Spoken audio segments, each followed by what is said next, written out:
Greetings everybody, and it's midweek racing from Hollywoodbets Kenilworth. Really looking forward to the 9-race card that gets underway at 12:15. But before we go any further, don't forget to like and subscribe to our Cape Racing and Gallop TV channels. Lots going on, lots of information coming your way. Still one big day coming up this month. That'll be the Splash Out Cape Derby, 22nd of February. Well, 8 on 18 run. Cards close to the Snaith chest, but looking forward to seeing him in action wherever he might step out next. Hopefully it'll be at the end of the month. But that is traditionally one of the final big 3-year-old features here in the Cape into the Durban winter season. You'll be surprised to see how many Hollywoodbets Durban July winners ran in the Splash Out Cape Derby. All of those nominations will be revealed in just a few days. It's a busy time, although we don't have the quality of the World Sports Betting Cape Town Met this coming Wednesday. I quite like the car. Let's get stuck into it. Race number 1 is not part of the exotics. This is a juvenile plate, a maiden juvenile plate. Hollywoodbets Kenilworth welcomes you maiden juvenile plate over 1,200 meters. 2 debutants. The one that makes the most appeal genetically is number 1, Master of the Moon. Louis Otto rides for Brett and James Crawford. Nice to have Tony Mudley's colours here in the Cape. Of course, Silk synonymous with Rudra and Equal Image, nearly 20 years ago. Now, the landing spot in race number 1 is going to be number 3, Malmesbury Missile. Chad Little takes her out for Glenn Cotton. I think they have a good shot of winning the first 2 races on the card. I call Malmesbury Missile's 2 starts. The first run looked ordinary for the first 600 metres of the race. Stayed on very strongly behind parental guidance. The second half of the race was very pleasing indeed. And then second time out on Lomoral Kings Plate, there was a good effort behind Black Cheetah. What we need to remember is that at the time he was taking on those really progressive forward 2-year-olds, and Malmesbury Missile probably wasn't quite that, not at that stage. And I think the 2 runs under the belt, the form lines that he brings into the picture, will stand him in good stead. Sandy Arundel's ITSSA Solutions team are having a wonderful time at the moment. Glenn Cotson's yard is absolutely brimming as well. So number 3, Malmesbury Missile, is my idea of the horse that they all need to beat. The half-brother to 1 start, number 4, Vapor Trail's likely to improve. And I also expect number 7, New World, to go nicely second time up. The form behind Absolutely Yes looks to be quite reasonable. And number 8, Lomu, just went down to the start with such a good action first time out. Disappointed, but should at least halve that deficit, I feel, from run 1 to run 2. Don't think he's going to be ready to win just yet. But all in all, race 1, 3, Malmesbury Missile to get us off to a good start. Now we go into race number 2, first leg of the bipod, off at 12:50. Cape Turf Club Syndicate's maiden plate for fillies and mares over 1,400 metres. Well, the big question here is, how will Catch a Penny go over 1,400 metres? She had the running style that 1,000 metres would suit, certainly on her penultimate start behind So Hot So What. But in hindsight, running second to So Hot So What is no disgrace. She went on and won again, and she actually won impressively at her second career win. And Catch a Penny was sped out of it by Lucy Rocket last time out. She got going right at the end. So now you can see the idea of going 1,400 metres, which looked like a bit of a long shot after her penultimate run. She's obviously not missed the top 3-5 starts, 4 seconds and a third. Yes, costly to follow. Yes, becoming a bit of a bookmaker's friend, having been beaten at 9-10, 17-10 and 2-1 favourite in 3 starts in a row. But with that said, draw 1, I know it's a small field, but draw 1's going to help her to no end. So number 1, Catch a Penny, if she goes the distance, is going to be a very hard horse to beat. But how can we not talk about the chances of number 8, Diamond Bomber? She's also banging at the door. She brings good form lines into the picture. Her last 3 starts, she's finished second, and second. Yes, again, a little bit costly to follow, being beaten at 11-10 last time out. But it just looks like she's getting the hang of things, and she should go relatively close to source Diamond Bomber. Alda De Meyer takes her out for Candice Bass Robinson. Draw 8 out of 8 is no train smash over 1,400 metres on the summer course. So I'd anticipate that she goes very nicely as well. It looks a little bit of a free ride, to be honest, as far as the first leg of the bipod is concerned, and as far as an exacta is concerned. Just going back to Diamond Bomber, of course, those 2 form lines have been franked by Give Me Everything, who runs later on in the card, and also Miss Patty, who came out and won at Fairview. So those are the 2 direct winners from that last race form line. But all in all, boxed exacta looks the way to go. Numbers 1 and 8 in race number 2. Now we go into the third race. Woodruff Racing Syndicate maiden plate over 1,600 metres. Get in touch with Lucinda and the rest of the team at Woodruff Racing. See if there are any shares available. I'm sure there will be quite a few. They were busy here at Book 1, the Cape Summer Sale, just a few weeks back.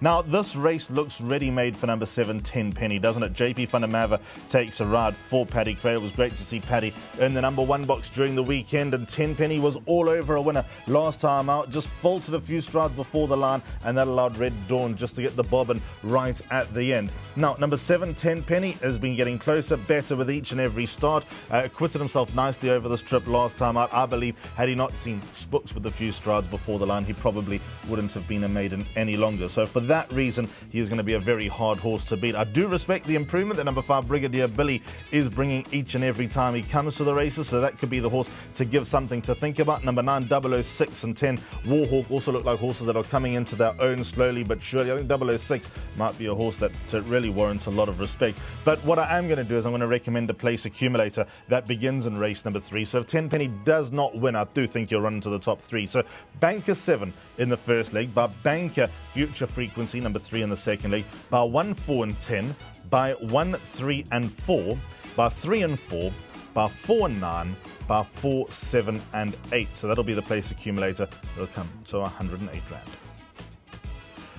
Let's now go into race number 4. First leg of the pick 6, celebrating Centurion member Peter Graaf's birthday maiden plate over 2,000 metres. Of course, Peter, the brains behind Lammerskral these days, and good to see Lammerskral coming back to their glory days. Future Frequency, as you would have noticed by the place accumulator, I just revealed a moment ago, very hard horse to beat. Second of his last 2 starts. The penultimate start behind Beer with the Boys might have been a little bit of an underwhelming second. When I say underwhelming, Beer with the Boys don't really know where he fits in. He's that sort of class 4, class 5 category. Being by Silvano, he might improve and kick on as life goes on. But last time behind Bombers in the Sky over 1,800 metres, he went close, put up a lovely performance. And I think the step up in distance, although only by a furlong, is going to suit. And I think that he'll come into his own as time goes on. He's by Futura, probably the sire in demand when you're looking for stamina, and more stamina these days.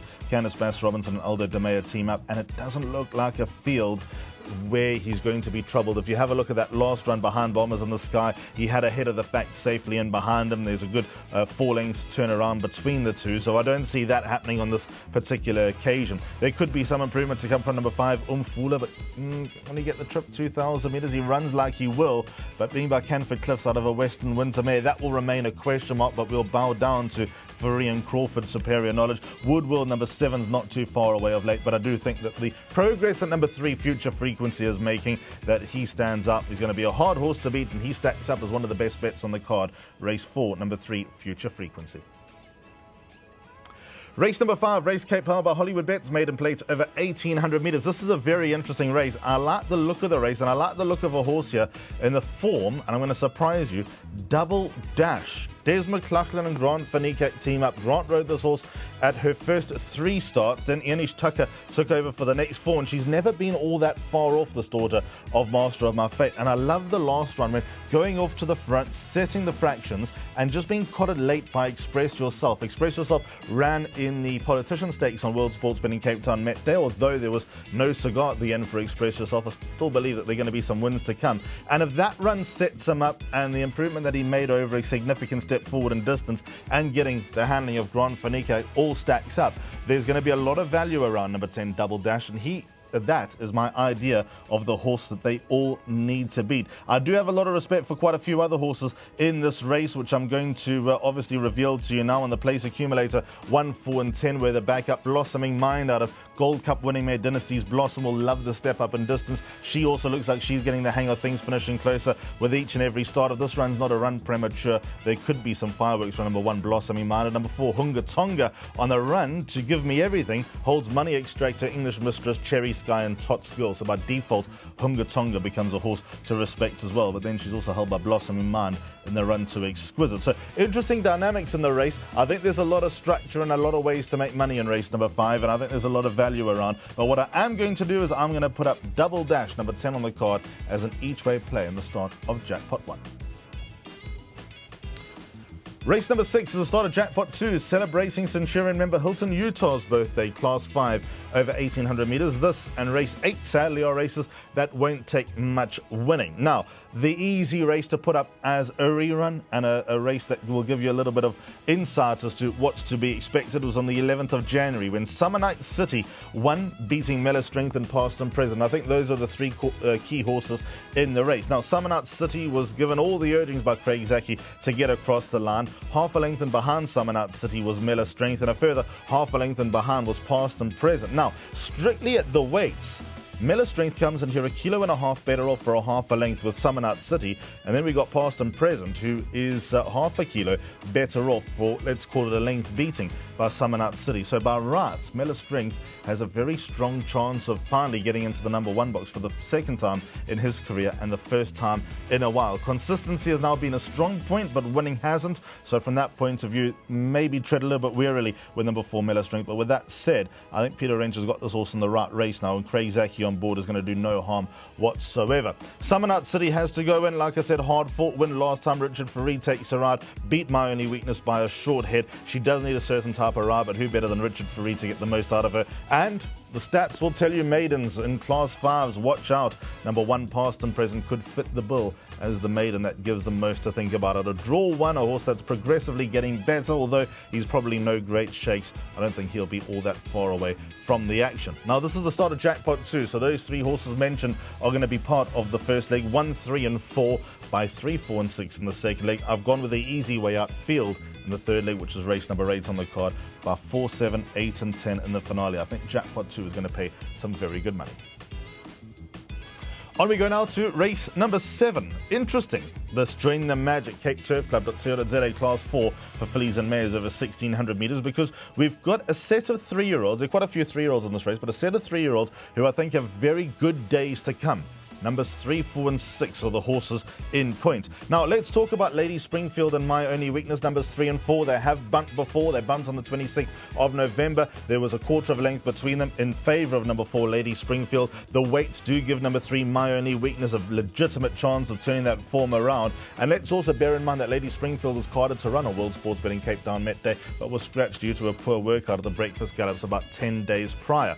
Interesting that we got full sisters here in the form of Lady Springfield and Pilot Flame running against each other. But I think the progress that Lady Springfield is making, just hearing a few whispers from Team Snake, they expect her to go through the divisions to improve, to have good days ahead of her.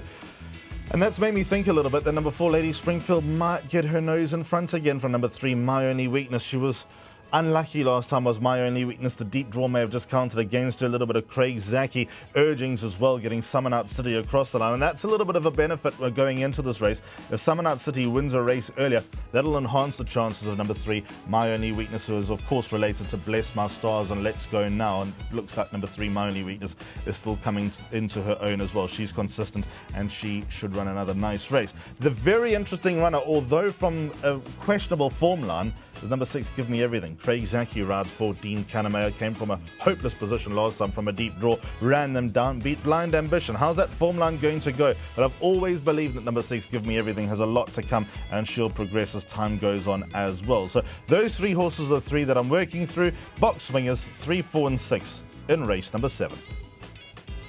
Race 8 will be quick here. CRS Premier Yearling Sale Class 5 for fillies and mares over 1,200 metres. It's a wide open race, lots and with chances. The race that we're busy having a look at is on the 15th of January when Royal Lytham ran behind December Dawn. In that race was Black Path and Why Not Jackie. To keep things compact on that start, Royal Lytham should stay in front of those 2 horses, Black Path and Why Not Jackie. Her rating of 67 looks like that's probably the right rating for her to win again. Adam Marcus having his winners week in and week out, and I think that she'll get a reward for consistency. There's not too much else that I can offer in this race. Becky Sharp probably good enough to go well, but she has got a mind of her own. It does look like Vaughan Marshall's ironed out the worst of number 7 Becky Sharp, but until we see a consistent streak of her behaving, then I'd just err on the side of caution with her, make her a potential winner, but also a potential blackout. And then number 5, Easy Money, has also got the profile to go fairly nicely when Louis Otto rides for Pete Porter. Watch out. But number 9, Royal Lytham, for me, just looks like the right one in the race. But what we are going to do is put up box swingers numbers 4 and 9, Black Path and Royal Lytham, with a lightweight Black Path should get into the top 3 if you like Royal Lytham.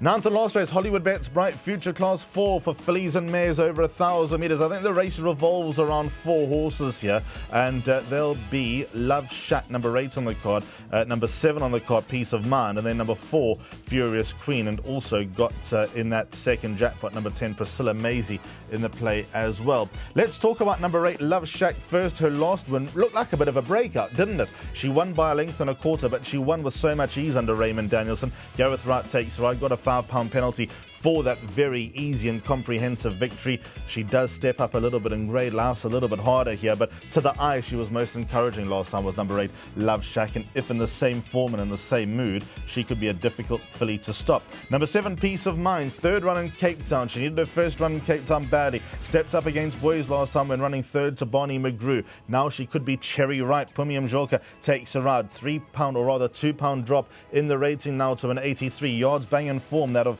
Michelle Ricks and Harold Crawford. Got to have a lot of respect for number 7, Peace of Mind. She was a very good 2-year-old in Joburg, running to the likes of Elman C and also beating Valieva.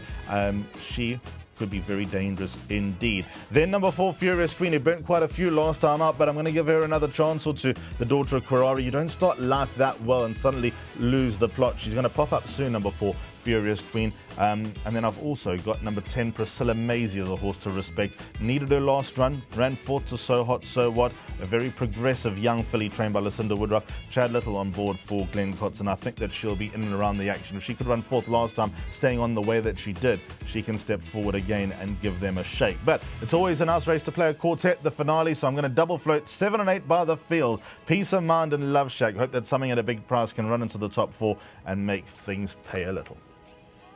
That's a wrap. Wednesday, Hollywoodbets Kenilworth. Looking forward to all. Of course, Saturday, we have the finale of the Cape Summer Championships, the Summer Country Finals coming here from Hollywoodbets Kenilworth. So it should be a good day out with some horses that have been tried and tested and performed during the summer months here in the Western Cape. But as for this Wednesday, we obviously stand alone. It should be some good action. And if you're coming to the races, come and say hello. Enjoy what's to come. We'll chat to you soon. Goodbye.